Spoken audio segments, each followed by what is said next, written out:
Now the word moed in Hebrew, that's a Hebrew word for feast, and it speaks to an appointed time, place, or meeting.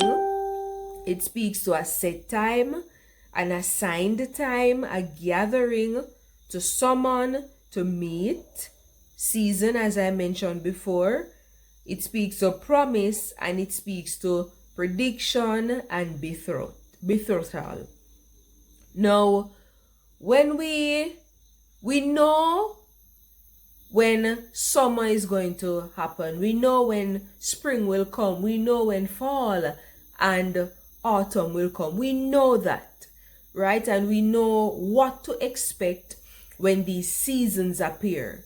So it is, friends, the feast of the Lord, they are not done away with. They are still relevant in our time and in the future. And so just as how we know that, okay, summer speaks to a really hot time, when it comes to Passover, that happens in springtime in the month of Nisan, we know that it speaks to deliverance. And in the same manner where God delivered the children of Israel from the hands of Pharaoh, it means also that he wants to deliver us. Now, if we are honest, we can say we're in need of deliverance, because guess what? We are limited some way or the other. Sometimes the limitations are within us. For example, fear, doubt, procrastination, those things limit us. And sometimes the limitations are external. So we definitely know that as we progress, we are in need of this deliverance. And so God would have seen it fit to tell us to what? Observe these feasts. Now, the Hebrew word for sign is made up of 3 Hebrew letters. Aleph, Vav, Tav. The Aleph speaks to God himself, the divine one. The Vav speaks to man. And the Tav speaks to a sign. It speaks to a covenant. So we see where signs, which speaks to the sun, the moon, the stars, which also speaks to the blood, it helps us, man, to understand what God is doing. Right? Remember, I made mention that sign is a witness. It is evidence that there is divine manifestation. Now, 3 represents progress, movement. And if it is, there's always a new year. So currently we're in the year 2024 or 5784. And then we continue to progress. We're moving into the year 5785, moving into the year 2025. Signs are important because it helps us to understand the heart of God.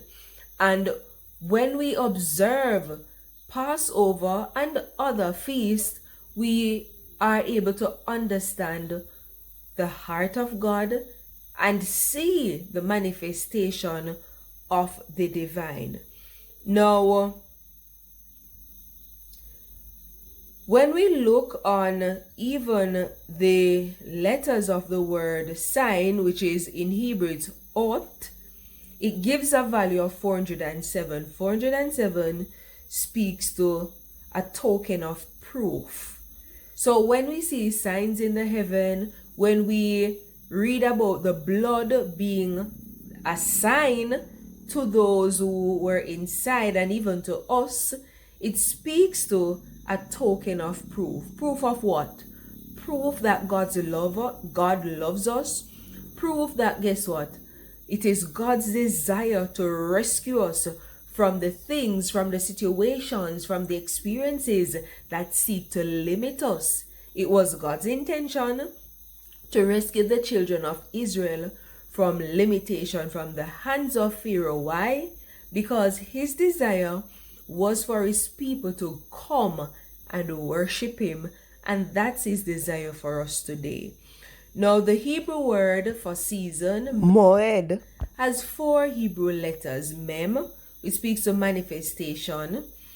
the Vav, which speaks to the power to connect, and we are connecting to the divine manifestations, that is how God expresses himself. The Ayin speaks to the eyes, the vision, and the Dalet speaks to a door. So it means therefore that when it comes to the Mayod, to the feast of God, my eyes are fixed on what he's doing in this season, because I know that every year Passover happens when it comes to the last month in the Hebrew calendar.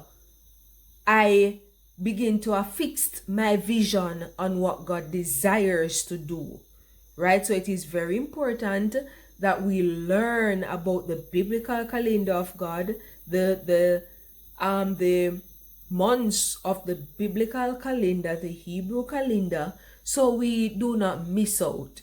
Now, I mentioned that Moed, the Hebrew word for season, has 4 letters. 4 speaks to access. It speaks to a door.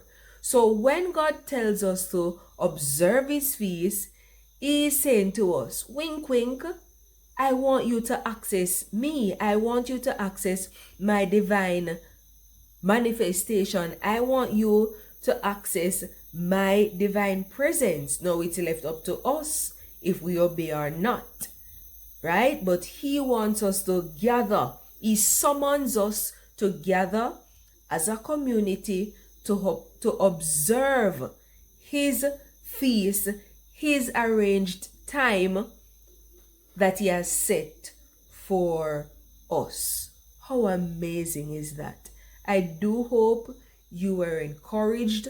I do hope you learned something, and that your hearts will be provoked to do what Hashem requires of us. No, we always mention that we are sons and daughters of Abraham, but let us never forget that Abraham was a man of covenant, right? He was connected to God.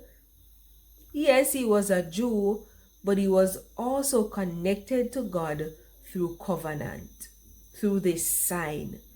We also are connected to God because we are sons and daughters of Abraham.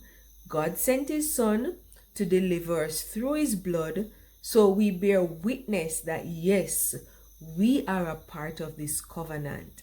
The covenant of God also includes the observance of his feast, and that is what we need to do to obey the God of the universe, the King of the universe, so that we do not miss what he has arranged, what he has planned for us this Passover. Shalom.